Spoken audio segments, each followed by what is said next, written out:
많은 사람들이 고민을 가지고 있는 내용을 가지고 오늘 좀 말씀을 좀 나누려고 합니다. 현대 사회 속에서 교회가 많은 비판을 받는 그 가운데 하나가 있다면 주일의 성도와 월요일의 성도가 차이가 있더라는 겁니다. 주일에서는 신앙 고백을 하며 하나님 앞에 거룩한 생활을 감당하는 우리 성도들이 월요일 세상 가운데서 살면서 그 신앙의 고백과는 전혀 다른 삶을 살아갈 때, 그 괴리 속에 빠질 때, 그 고민 속에 빠져 있는 많은 것을 보게 됩니다. 기독교를 교리적으로 이해하는 것과 기독교의 그 교리를, 그 내용을 삶으로 옮기는 것에 대한 고민들이 참 많습니다. 예컨대 이럴 겁니다. 하나님은 사랑이십니다. 고백하기는 참 쉽습니다. 그런데 하나님이 나를 사랑하셨다는 이 엄청난 사실을, 그 사랑에 감격하면서 우리가 살아가고 있느냐라는 사실입니다. 하나님은 분명히 사랑이신데 그 사랑의 하나님이 나의 하나님 되시고 또한 내 삶 속에서 그 사랑이 넘쳐나고 있느냐라는 겁니다. 감격이 있느냐라는 겁니다. 진정한 그리스도인이라면 반드시 삶 속에서 사랑의 하나님을 온몸으로 체험하는 그 순간이 반드시 찾아올 것입니다. 고백하는 그 순간이 있을 것입니다. 감격하는 그 순간이 있을 것입니다. 사실상 하나님을 배울 수 있는 가장 분명하고 확실한 방법은 직접 삶을 통해서 하나님을 배우는 것입니다. 성경 공부 시간에 배우는 것이 아니라 우리의 삶을 통해서 그 말씀이 우리의 삶 속에 나타나는 것, 그것이 바로 하나님을 알아가는 방법입니다. 그래서 누군가가 이야기합니다. 삶의 현장은 가장 위대한 신학교다라고 이야기합니다. 우리의 삶 속에서 하나님을 배워가는 것, 하나님을 알아가는 것, 삶을 통해서 배우는 그 하나님에 대한 지식과 깨달음, 이것이야말로 우리의 삶을 살아가는, 힘든 세상을 살아가는 힘이 되고 능력이 되는 줄 믿습니다. 오늘 본문 창세기 17장을 보면 아브라함이 하나님을 알 수 있도록 하나님이 자신을 아브라함에게 계시하는 그 사건이 기록되어 있습니다. 1절의 말씀에 보니까 아브라함이 99세 때에 여호와께서 아브라함에게 나타나서 그에게 이르시되 나는 전능한 하나님이라 너는 내 앞에서 행하여 완전하라 말씀합니다. 이 말씀 앞에도 아브라함이 하나님을 전능한 하나님으로 알고 있었을 것입니다. 그런데 다시 이 17장에 들어와서 하나님이 새롭게 아브라함에게 나타나 보여주시면서 그의 어떤 결정적인 순간에, 위기 순간에, 힘든 그 순간에 찾아오셔서 다시 한번 전능하신 하나님으로 계시합니다. 그랬을 때 아브라함이 정말 하나님은 전능하신 하나님인 것을 고백하는 그 모습이 나타나고 있습니다. 사실 우리는 많은 설교를 듣습니다. 또한 성경을 읽습니다. 많은 성경의 지식을 우리 머릿속에 축적해 갑니다. 그러나 여전히 우리의 삶을 보면 힘든 것, 고민되는 것이 있습니다. 우리의 삶은, 우리의 신앙은 늘 제자리 걸음이라는 거죠. 성경의 지식이 많은데도 불구하고 또한 수많은 설교를 들음에도 불구하고 성경을 아무리 읽어나감에도 불구하고 우리의 신앙과 우리의 생활은 늘 제자리 걸음 속에서 허덕이고 있더라는 겁니다. 우리의 신앙이, 우리의 생활이 우리의 신앙 고백과 커다란 간격을 두고 있는 겁니다. 오늘 아브라함의 고민이 바로 그겁니다. 이것이 아브라함의 고민뿐만 아니라 우리의 고민이기도 합니다. 바로 이것으로 고민할 때 아브라함의 삶 속에 어느 날 하나님이 등장하셔서 자신이 어떤 존재인가를 나타내 보여주고 계십니다.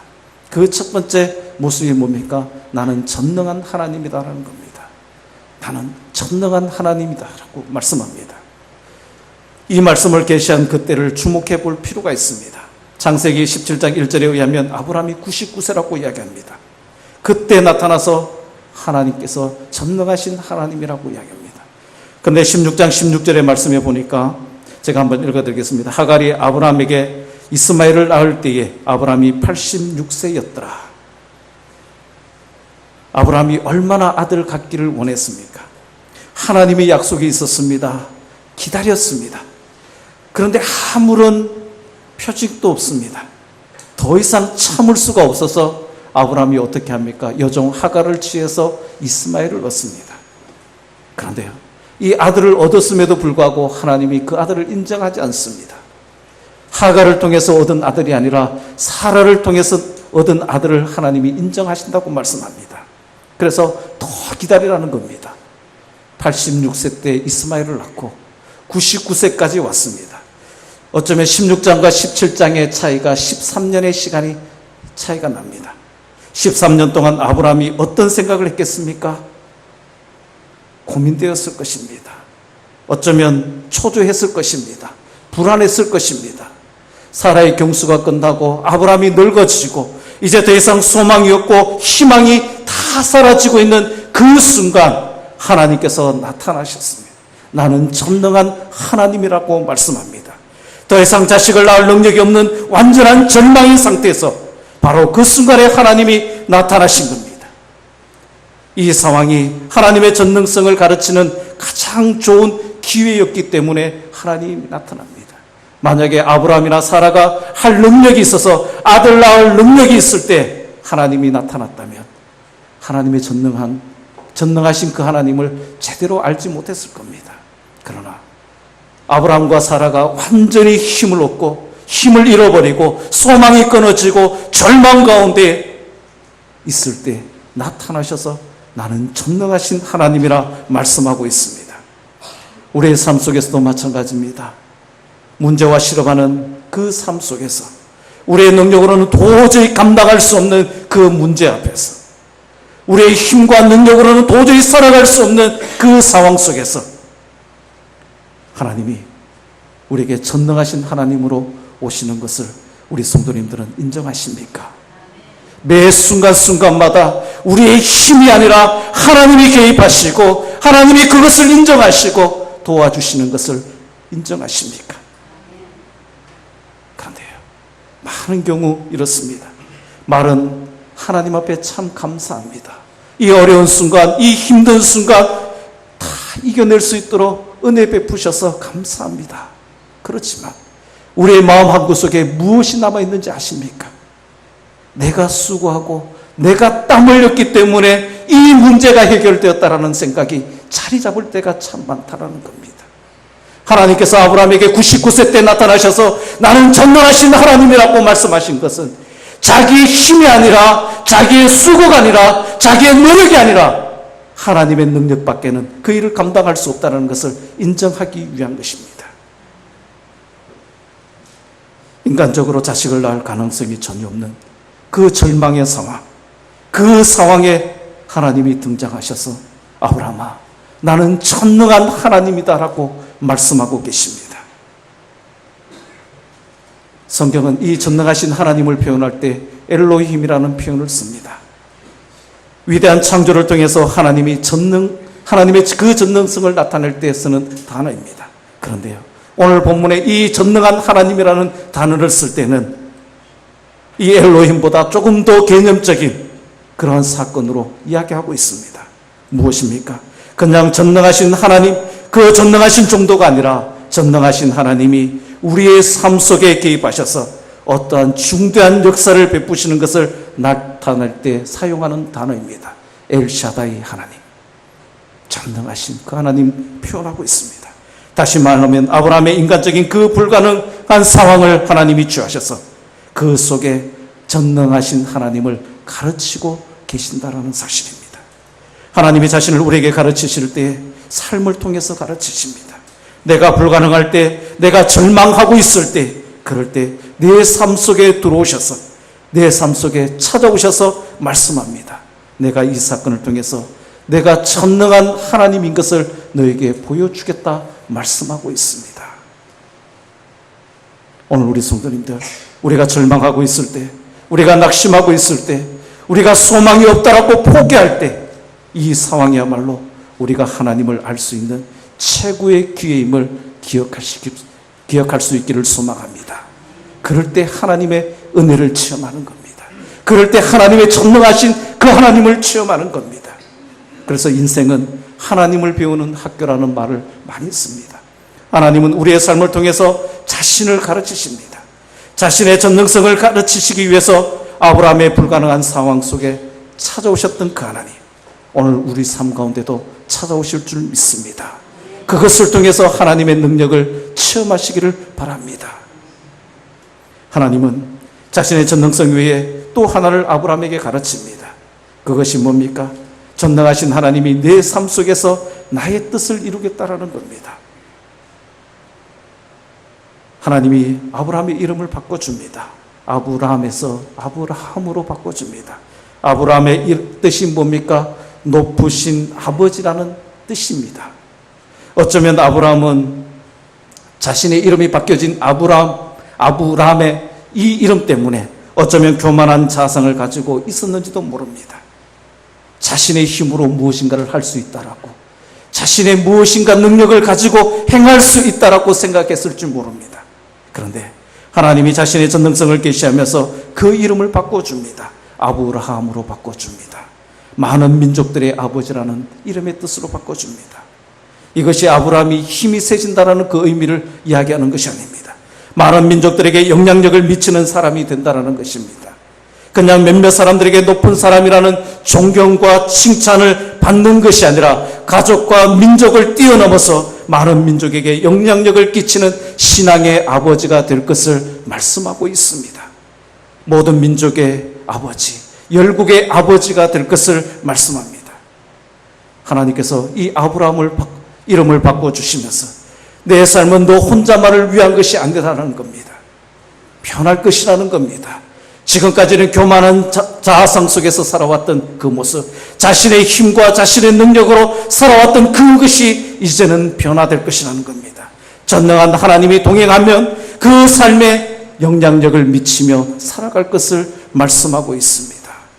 오늘 우리 성도님들도 전능하신 하나님이 여러분들과 동행함으로 여러분의 삶에 영향력을 펼쳐나갈 수 있는 귀한 우리 성도님들이 되기를 소망합니다. 그냥 우리끼리만 있는 것이 아니라 우리의 힘이, 우리의 영향력이 더 많이 뻗쳐나가서 하나님의 이름을 높이는 귀한 우리 교회 성도님들이 다 되기를 소망합니다.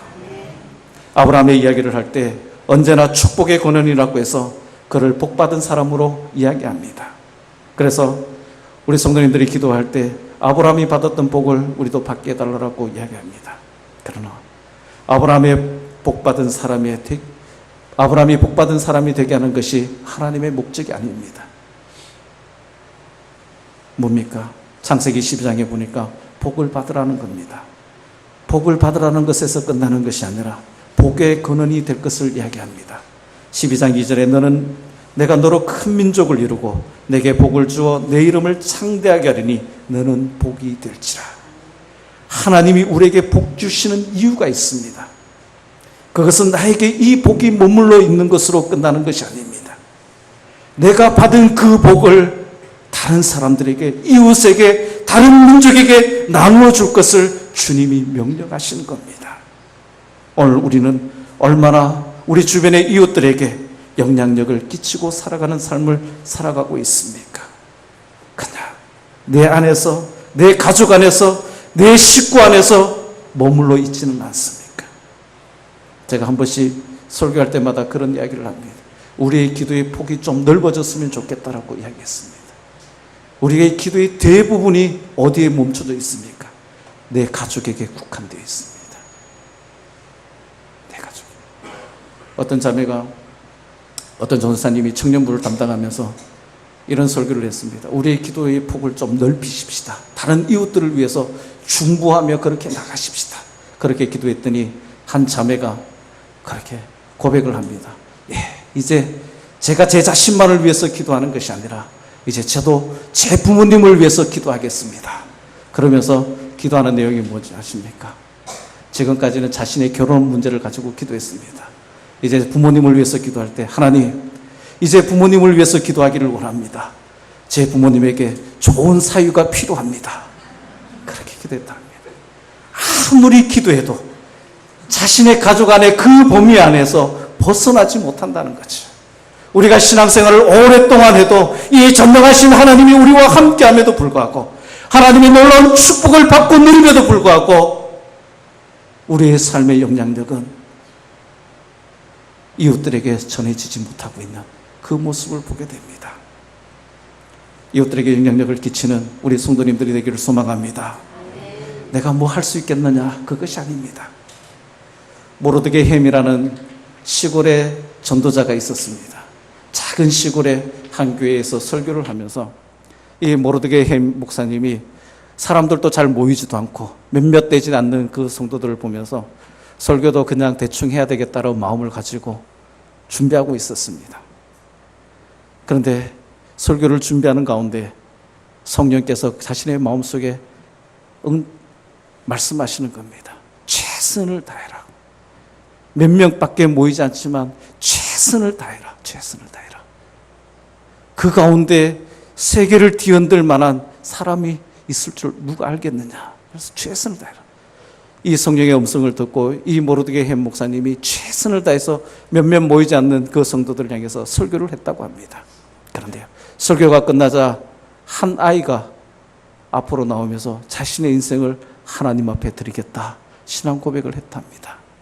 그 아이가 누군지 아십니까? 빌리 그레함 목사님이십니다.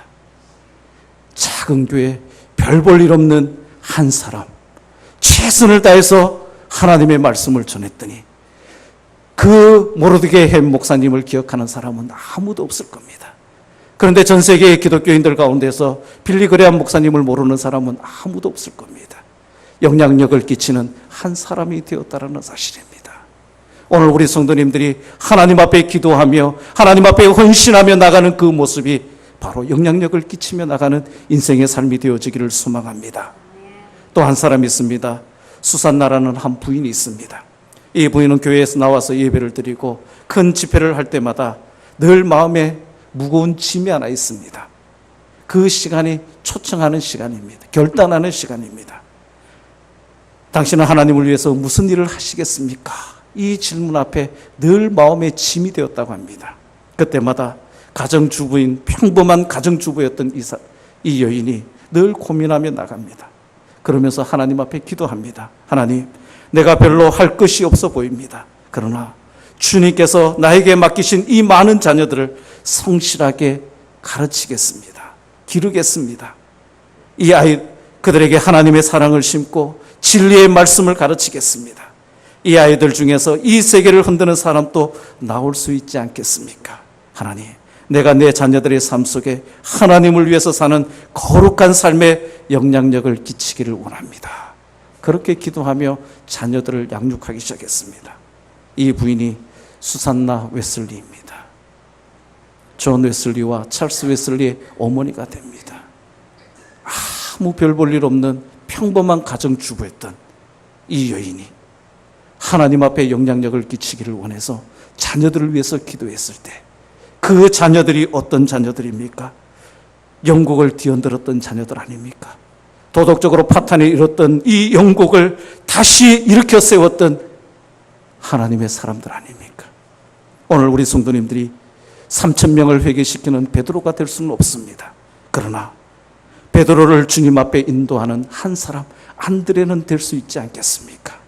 우리 성도님들이 기도하는 그 기도의 음성을 통해서 우리 다음 세대에 있던 우리 주일학교 아이들이 이 땅에서 영향력을 끼치며 나갈 수 있는 귀한 자녀들이 될 수 있지 않겠습니까? 우리 성도님들이 이 교회를 향해서 기도할 때에 하나님의 놀라운 능력이 이 교회와 함께 하셔서 하나님의 영향력을 이 대명도뿐만 아니라 남구 전역, 이 대구 온도성을 뒤흔들 만한 영향력을 끼치는 교회로 나갈 수 있지 않겠습니까? 내 기도가 별 볼일 없다고 생각하지 마십시다. 작은 신음에도 응답하시는 주님이십니다. 작은 소리에도 들으시는 그분이십니다. 그분의 소리에 그분이 하시면 다 가능한 줄 믿습니다.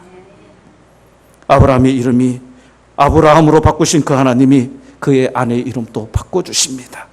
열국의 아버지라면 그 아내의 이름이 사라입니다. 열국의 어머니가 되어야 되지 않겠습니까? 그들의 영향력은 그 가족에게만 머물러 있는 것이 아니라 유대 민족을 뛰어넘어서 세계 모든 민족에게 영향력을 끼쳤습니다. 오늘 우리는 유대인과 아무런 상관없습니다. 그럼에도 불구하고 아브라함의 신앙을 기억하고 그 교훈을 받고 있지 않습니까? 아브라함을 믿음의 조상으로 인정하고 있지 않습니까? 태어나서 그저 생존을 위해서 몸부림치다가 그냥 가는 것이 아니라 주변의 이웃들에게 어떤 구체적인 영향력을 남길 것인가, 그런 삶을 살 것인가 결단하는 우리 성도님들이 되기를 소망합니다. 이 안에 목표 있지 않습니까? 연초에 송구은역신 예배를 드리면서 신년 감사 예배를 드리면서 이 안에 어떠한 삶을 살아야 되겠다라는 그 목표 있지 않습니까? 그 목표가 제대로 이루어지고 있는지 점검하십시다.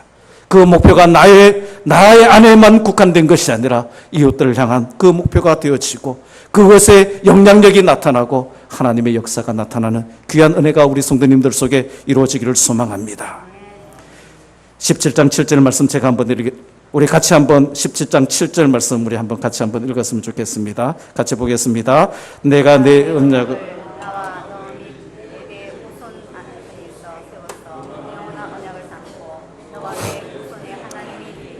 아멘. 하나님께서 아브라함에게 많은 약속을 주셨지만 그 약속의 절정이 바로 이겁니다. 내가 내 하나님이 되겠다. 내가 내 하나님이 되어주겠다. 처음에 하나님은 나는 전능하신 하나님으로 시작합니다. 하나님은 전능하십니다. 우주를 창조하시고 만물을 주관하시는 그 전능하신 그 하나님. 그런데요, 거기서 멈추면 그 하나님이 나와 무슨 상관이 있느냐? 이 질문이 던져집니다. 그런데요, 이 전능하신 그 하나님이 나의 하나님이라고 생각해 보십시오. 힘들고 어려울 때요, 우리가 가장 기억에 남는 사람이 뭡니까? 내 옆에 있어준 사람 아닙니까? 우리의 인생 가운데서 이 전능하신 하나님이 나의 하나님이 되신다라는 이 고백 속에 우리는 감격할 수 있기를 소망합니다. 시편 23편에도요, 여호와는 우리의 목자시니가 아닙니다. 여호와는 나의 목자시다라고 이야기합니다. 하나님은 나의 하나님으로 고백할 수 있어야 됩니다. 우리의 하나님이 아닙니다. 하나님 앞에 고백할 때는 나의 하나님입니다. 내 아버지가 되십니다. 이 전능하신 그 하나님이, 불가능이 없으신 그 하나님이 나의 하나님 되심을 고백하며 나가는 우리 성도님들이 되기를 소망합니다. 이 언약을 하면서 하나님은 아브라함에게 두 가지를 요구합니다. 그것이 1절의 말씀에 전능하신 하나님이라고 말씀하시면서 너는 내 앞에서 행하여 완전하라고 말씀합니다. 완전하라. 하나님 앞에서 행하라는 겁니다. 우리가 무슨 일을 하더라도 하나님 앞에서 행하라는 겁니다. 칼빈이 일생의 모토로 삼았던 것이 뭡니까? 하나님 앞에서입니다. 하나님 앞에서. 코람데오입니다. 코람데오. 신전의식이라고 이야기합니다. 신 앞에 있는 삶의 모습입니다. 우리의 삶 속에 얼마나 이 하나님 앞에 선 삶의 모습으로 살아가고 있습니까? 하나님 앞에서 장사를 하십니까? 하나님 앞에서 직장에서 일하고 계십니까? 하나님 앞에서 여러분의 가정에서 생활을 하고 계십니까? 하나님 앞에서 하나님께서 우리에게 주신 그 헌신과 직분을 감당하고 있습니까? 하나님 앞에서 예배를 드리고 있습니까?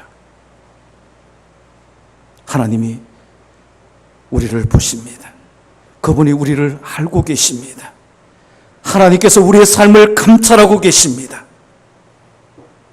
어쩌면 많은 사람들 앞에 있는 그 모습은 진실된 자신의 모습이 아닐 수도 있습니다. 감춰져 있는 모습일 수도 있습니다. 포장되어 있는 모습일 수 있습니다. 아무도 없을 때, 다른 사람과 상관없이 아무도 없을 때, 나 혼자 있을 때 생각하는 그 시간, 또한 하는 행동이 진짜 모습입니다. 하나님 앞에서 그 순간에도 하나님은 우리를 보고 계신다는 겁니다. 많은 사람들이 카메라 앞에서 그 카메라를 의식하지만 삶 속에서 하나님을 의식하고 살아가지 못하고 있습니다. 우리가 왜 죄를 짓는지 아십니까? 아무도 보지 않는다고 생각하기 때문에요.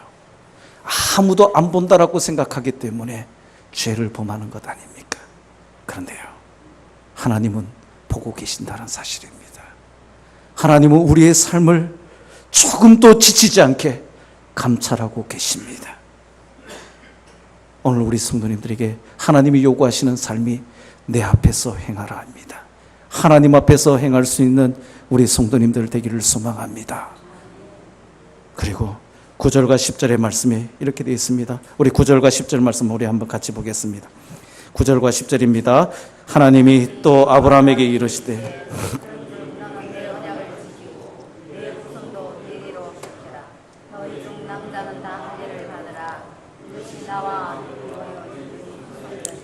내 언약이니라. 아멘. 하나님께서 두 번째 요구하시는 삶이 할례를 요구하고 계십니다. 할례란 몸의 살의 일부분을 베어내는 겁니다. 이스라엘 백성들에게 최대의 욕이 무엇이냐면 할례 받지 못한 인간이라는 소리입니다. 왜요? 이 할례는 하나님의 백성의 표시이기 때문입니다. 지금은 의학적으로 많이 보편화되어 있지만 그 당시에 이스라엘 백성들 외에는 할례를 받지 않았습니다. 그래서 이 할례는 이스라엘 백성과 이스라엘 백성이 아닌 것을 구별해내는 기준이 되었습니다. 할례의 표시가 몸에 있었다는 이 사실의 의미가 무엇인지 아십니까? 하나님의 백성이라는 그 표시를 육체에 가지고 다님으로써 그들은 끊임없이 고백합니다. 나는 하나님의 백성이다라는 겁니다.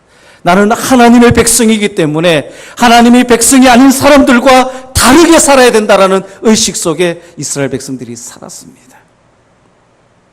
그래서 자신의 삶을 끊임없이 변화시키고 성결해 나가는 모습을 살았습니다. 그러나 육체의 표시만 했다고 해서 끝나는 것이 아닙니다. 신명기의 말씀에 보니까 이렇게 되어 있습니다. 내 하나님 여호와께서 내 마음과 내 자손의 마음에 할례를 베푸사 너로 마음을 다하며 뜻을 다하여 내 하나님 여호와를 사랑하게 하사 너로 생명을 얻게 할 것이며 라고 말합니다. 무슨 할례를 원합니까? 마음의 할례를 원하고 계십니다. 그래서 마음을 다하고 성품을 다하고 하나님 여호와를 사랑하며 살아가도록 요구하시는 것이 바로 하나님의 뜻입니다. 계시록을 읽어보면 마지막 날에 하나님 없이 살아가던 사람들에게 도장이 찍힙니다. 무슨 도장입니까? 짐승의 표를 받게 됩니다. 마지막 날 주님 앞에 설 때에 두 가지의 표를 가진 사람들이 쓰게 됩니다. 하나님의 언약의 표시를 가진 사람들과 짐승의 표인 적그리스도의 표를 가진 사람들이 쓰게 될 것입니다. 오늘 우리 성도님들은 어디에 소속되어 계시느냐가 중요합니다. 누구에게 소속되어 있느냐라는 겁니다. 교회에 나왔다는 사실이 내가 하나님의 백성이라는 사실을 증명하지는 않습니다. 세례를 받았다는 그 사실만으로 내가 하나님의 백성이 되었다는 것을 우리에게 나타내주지 않습니다. 교회에서 무슨 직분을 맡았던 것으로 하나님의 백성이라는 것을 말하지 않습니다. 삶을 보여줘야 됩니다. 삶을 보여줘야 됩니다. 백성이라는 그 증거를 나타내 보여줘야 됩니다. 오늘 우리 성도님들은 하나님의 백성으로 또한 직분자로 우리의 삶 속에 그것이 나타나고 있는지를 점검할 수 있기를 소망합니다. 나폴레옹이 러시아를 침공했을 때 어느 날 러시아 병사를 사로잡았습니다. 그 러시아 병사에게 질문을 던집니다. 러시아 황제를 섬기는 것이 아니라 나폴레옹을 섬기면 너를 살려줄 것이다 라고 이야기합니다. 그랬을 때 이 병사가 그렇게 이야기합니다. 나는 러시아 황제 외에는 그 누구에게도 나의 충성을 맹세하지 않습니다. 이 말을 들은 나폴레옹이 화가 나서 주위의 사람에게 그렇게 이야기합니다. 그 병사에게 황제의 도장인 N자, 나폴레옹의 그 앞글자인 N자를 도장을 찍으라고 이야기합니다. 그 주위의 병사들이 그 러시아 병사에게 팔에다가 N자의 화두를 찍습니다. 그리고 황제가 묻습니다. 봐라, 내 팔에 황제의 표시가 되어 있다. 그러니 나를 숨겨라. 그랬을 때 이 러시아 병사가 옆에 서 있는 병사의 칼을 빼어서 그 팔을 과감하게 잘라버립니다. 자기의 잘려진 그 팔을 보면서 이렇게 이야기합니다. 나의 충성은 오직 그분께만 있습니다. 그분에게만 바칠 것입니다. 나의 황제여. 그렇게 고백합니다. 오늘 우리 성도님들은 예수 그리스도의 피로 구원을 받았습니다. 예수 그리스도께 속한 그리스도의 사람이 되었다면 과연 우리의 삶 속에 이 그리스도인다운 삶의 모습, 그 흔적이 얼마나 나타나고 있느냐라는 사실입니다. 주님은 우리에게 말합니다. 내 앞에서 행하라. 그리고 그리스도의 표적을 지닌 삶을 살 것을 부탁하고 있습니다. 이제 남은 그 시간 동안, 이 한 해 동안 내가 그리스도의 그 삶을 살아가는 우리 성도님들이 되기를 소망합니다. 하나님 앞에서 행하기를 소망합니다. 교회 안에서만 하나님의 자녀의 모습이 아니라 교회 밖에서도 하나님 앞에서 행하는 그 모습이 이루어지기를 소망합니다. 오늘 설교 다 잊어버려도 괜찮습니다. 그런데 한 가지 단어만 기억하십시다. 우리가 세상 가운데서 살면서 이 단어 하나, 칼빈이 주장했던 이 하나, 일생의 모토로 삼았던 이 하나, 하나님 앞에서 직장에서 일을 할 때, 사업장에서 일을 할 때, 가정에서 생활할 때, 어디서 무엇을 하든지 하나님 앞에서 행하는 그 삶이 이루어질 수 있기를 간절히 소망합니다. 기도하겠습니다. 살아계신 아버지 하나님 감사를 드립니다. 예수 그리스도의 그 놀라운 은혜로 우리가 구원받았고 하나님 백성 되었음을 고백합니다. 그러나 우리의 삶이 하나님 백성다운 삶을 살아가지 못하고 늘 허덕이며 제자리 걸음하는 것을 저희들이 봅니다. 주님 용서하여 주시고 이제 앞으로 남은 모든 시간 속에서 하나님 앞에서 행할 수 있는 저희들의 삶이 될 수 있도록 은혜를 베풀어 주옵소서. 하나님 앞에서 직장 생활하고 하나님 앞에서 사업하며 하나님 앞에서 가정 생활하고 하나님 앞에서 하나님이 주신 그 직분 감당할 수 있는 저희들의 삶이 되어서 하나님의 이름을 높이는 귀한 삶의 모습들이 있어질 수 있도록 축복하여 주옵소서. 감사드리며 예수님의 이름으로 기도드리옵나이다.